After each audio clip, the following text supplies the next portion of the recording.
Şaka oturar. Gel oyna bak bu.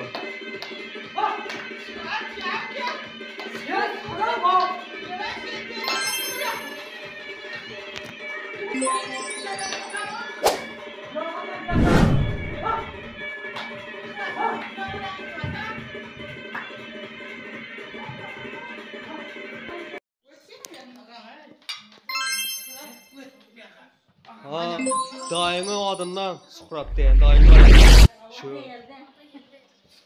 Ha, dayısının adından dedi. Ha, dayına bir zatla desen de ana. Ne o diyeceksin? Rahmetli. Ha. Geple. Ha. Sağ olun. Ha, uzak aşağı.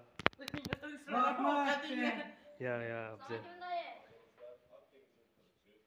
Rahmat.